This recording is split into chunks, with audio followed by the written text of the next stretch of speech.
Hello, Summer Stars. Happy Monday. Today, for our read aloud, we are going to pick up where we left off on the one and only Ivan, and that is going to be page 75. So I am going to present my screen to you so we can look at some vocabulary words and what you need to write about today, and then we'll read the next part of this wonderful story.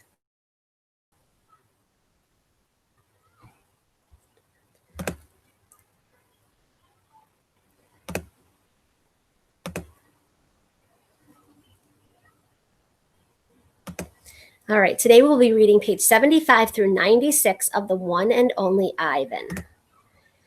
So before we start, what I want you to be thinking about, what you're going to write about when we finish, is what do you think about Ruby? Is it a good thing or a bad thing that she is at the Big Top Mall? And so this is an opinion question, but you need to have a reason to support your opinion. So in your little booklet, you're going to turn to the next page, and you are going to write, just like I have on the screen, a complete sentence with a capital letter and a period. And you're going to write, I think it is a good idea or a bad idea or a good thing or a bad thing that Ruby is at the Big Top Mall. I think this because. So you're going to explain to me why you think it's a good thing or why you think it's a bad thing. And depending on your reasons, you could probably support either way. There might be some good things about Ruby being there, and there might be some bad things about Ruby being there. So you really have to think about it while you listen. So I'm going to read this, and then you can go and write in your booklet. Oops, did I skip vocabulary? I did. So some vocabulary words that you might not know yet. Today you're going to hear the word indifferent. Indifferent means that you are not interested or concerned about something. You kind of don't care about it. You feel indifferent. Sulking, that might be a word you've heard. That's to be angry or irritable, in a bad mood about something, but you won't talk about it. You're just childly refusing to talk about it. And in this part of the story, you'll see that Ivan is sulking about something. Nimbly means quick and light in motion.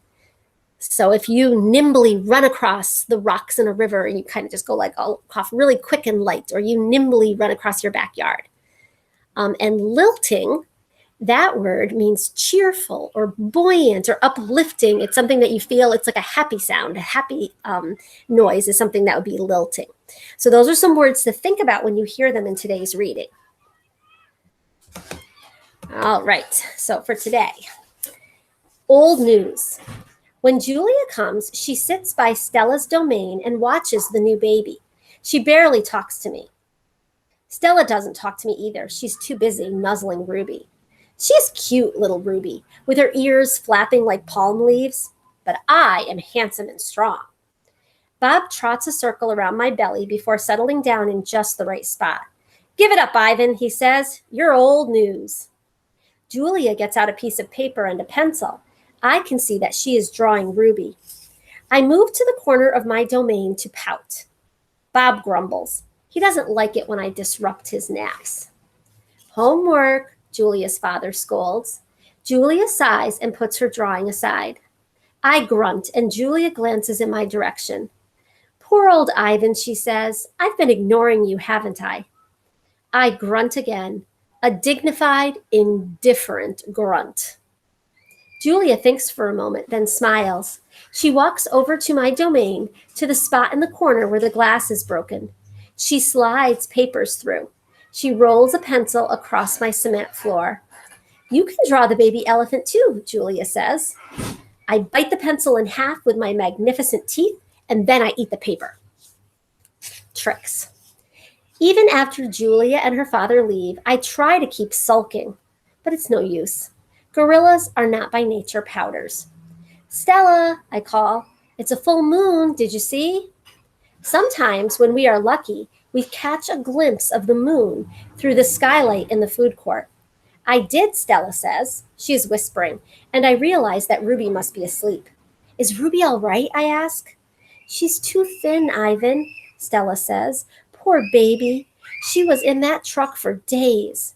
Mac bought her from a circus the same way he bought me, but she hadn't been there long. She was born in the wild, just like us. Will she be okay, I ask. Stella doesn't answer my question. The circus trainers chained her to the floor, Ivan, all 4 feet, 23 hours a day. I puzzle over why this would be a good idea. I always try to give humans the benefit of the doubt. Why would they do that? I finally ask. To break her spirit, Stella says, so she could learn to balance on a pedestal, so she could stand on her hind legs, so a dog could jump on her back while she walked in mindless circles. I hear her tired voice and think of all the tricks that Stella has learned. Introductions. When I awake the next morning, I see a little truck poking out between the bars of a little trunk poking out between the bars of Stella's domain. Hello, says a small, clear voice. I'm Ruby. She waves her trunk. Hello, I say. I'm Ivan. Are you a monkey? Ruby asks. Certainly not. Bob's ears perk up, although his eyes stay closed. He's a gorilla, he says, and I am a dog of uncertain heritage. Why did the dog climb your tummy? Ruby asks. Because it's there, Bob murmurs. Is Stella awake? I ask. Aunt Stella's sleeping, Ruby says. Her foot is hurting, I think. Ruby turns her head. Her eyes are like Stella's, black and long-lashed, bottomless lakes fringed by tall grass. When is breakfast? She asks. Soon, I say, when the mall opens and the workers come. Where? Ruby twists her head in the other direction. Where are the other elephants? It's just you and Stella, I say. And for some reason, I feel that we have let her down. Are there more of you? Not, I say, at the moment. Ruby picks up a piece of hay and considers it. Do you have a mom or dad? Well, I used to. Everyone has parents, Bob explains. It's unavoidable.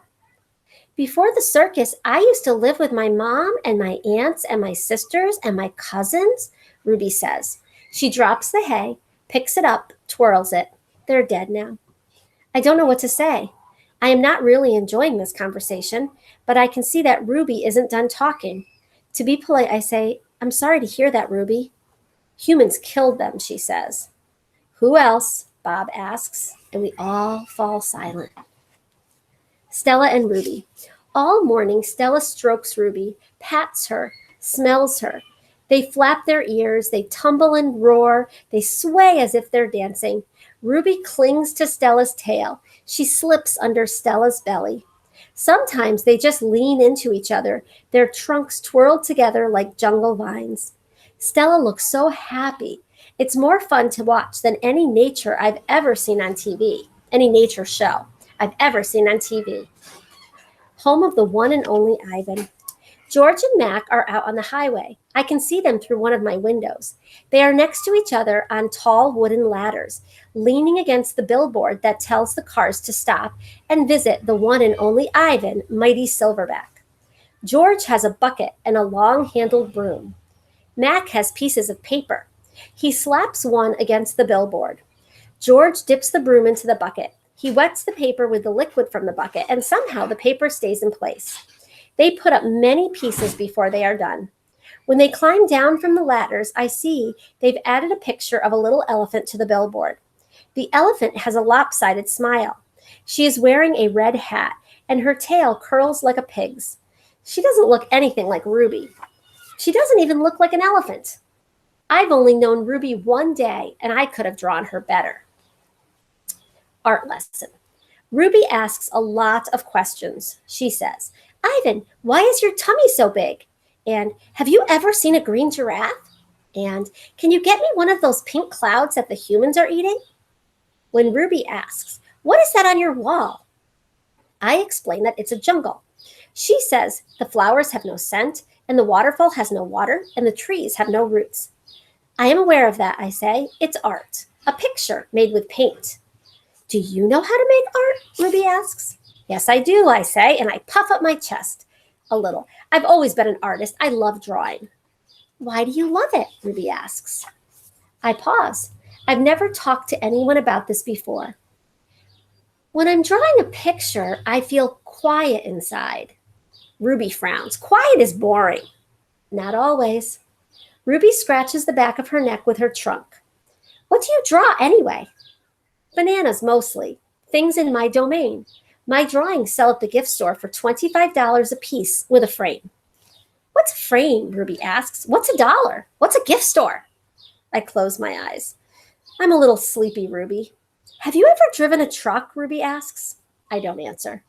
Ivan, Ruby asks, can Bob fly? A memory flashes past, surprising me. I think of my father, snoring peacefully under the sun, while I try every trick I know to wake him up. Perhaps, I realize, he wasn't really such a sound sleeper after all. Treat. How's that foot, old girl? George asks Stella. Stella pokes her trunk through the bars. She inspects George's right shirt pocket for the treat he brings her every night without fail. George doesn't always bring me treats. Stella's his favorite, but I don't mind. She's my favorite too. Stella sees that George's pocket is empty. She gives George a frustrated nudge with her trunk, and Julia giggles. Stella moves to George's left pocket and discovers a carrot. Nimbly, she removes it. Mac walks past. Toilet's plugged up in the men's bathroom, he says. Big mess. I'll take care of it, George sighs. Mac turns to leave. Before you go, Mac, George says, you might want to take a look at Stella's foot. I think it's infected again. Darn thing never does heal up right, Mac rubs his eyes. I'll keep an eye on it. Money's tight, though. Can't be calling the vet every time she sneezes. George strokes Stella's trunk. She inspects his pockets one more time, just in case. Sorry, girl, George says, as he watches Mac walk away. Elephant jokes. Ivan, Bob, I blink. The dawn sky is a smudge of gray flecked with pink, like a picture drawn with 2 crayons. I can just make out Ruby in the shadows, waving hello with her trunk. Are you awake? Ruby asks. We are now, says Bob. Aunt Stella's still asleep, and I don't want to wake her because she said her foot was hurting, but I'm really, Ruby pauses for a breath, really bored. Bob opens one eye. You know what I do when I'm bored? What? Ruby asks eagerly. Bob closes his eye. I sleep.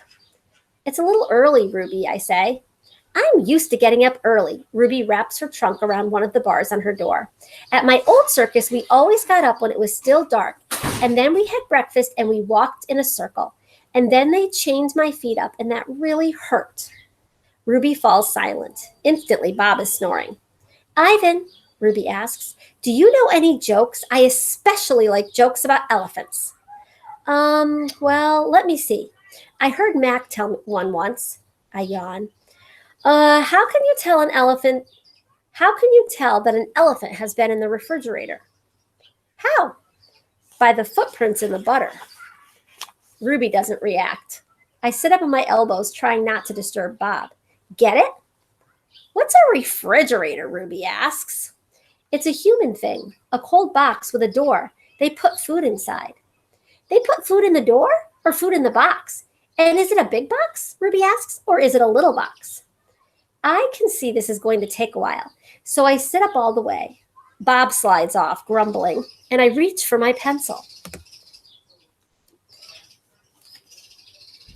The one I snapped in half with my teeth. Here, I say, I'll draw a picture of one. In the dim light, it takes me a minute to find a piece of paper that Julia gave me. The page is a little damp and has a smear of something orange on it. I think it's from a tangerine. I try my best to make a refrigerator. The broken pencil is not cooperating, but I do what I can. By the time I'm done, the first streaks of morning sun have appeared in flashy cartoon colors. I hold up my picture for Ruby to see. She studies it intently, her head turned so that one black eye is trained on my drawing. Wow, you made that? Is this the thing you were telling me about before? Art? Sure is. I can draw all kinds of things. I'm especially good at fruit. Could you draw a banana right now? Ruby asks. Absolutely. I turn the paper over and sketch. Wow, Ruby says again in an odd voice when I hold up the page. It looks good enough to eat. She makes a happy lilting sound, an elephant laugh. It's like the song of a bird I recall from long ago, a tiny yellow bird with a voice like dancing water. Strange, I'd forgotten all about that bird, how she'd wake me every morning at dawn while I was still curled safely in my mother's nest. It's a good feeling making Ruby laugh, so I draw another picture and another. along the edges of the paper, an orange, a candy bar, a carrot. What are you two up to? Stella asks, moaning as she tries to move her sore foot. How are you this morning? I ask. Just feeling my age, Stella says. I'm fine. Ivan is making me pictures, Ruby says, and he told me a joke. I really like Ivan, Aunt Stella. Stella winks at me. Me too, she says. Ivan, want to hear my favorite joke? Ruby asks. I heard it from Maggie. She was one of the giraffes in my old circus. Sure, I say. It goes like this.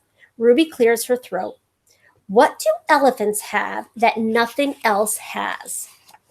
Trunks, I think, but I don't answer because I don't want to ruin Ruby's fun. I don't know, Ruby, I reply. What do elephants have that nothing else has? Baby elephants, Ruby says.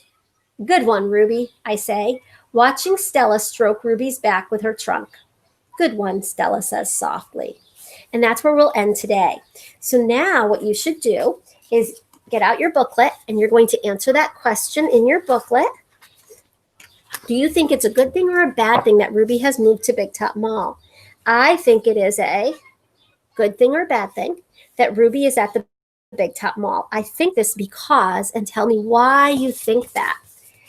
And then we'll talk about that and a few other questions when we get together for our Google reading meeting. So some other things to think about from this part of the story. Why was Ivan pouting? And why couldn't he sulk for long? What had the circus trainers done to Ruby, and why did they do that? What does Ruby tell Ivan about her family, and how do you think she feels about humans? Why does Ivan like drawing, based on what he tells Ruby? What does George bring Stella every night, and why doesn't Ivan mind? And why does Ivan draw all those different pictures for Ruby? So those are some of the things we'll talk about when we have our Google meeting for reading. All right, I hope you guys are loving this story as much as I do, and I will see you at our reading meeting.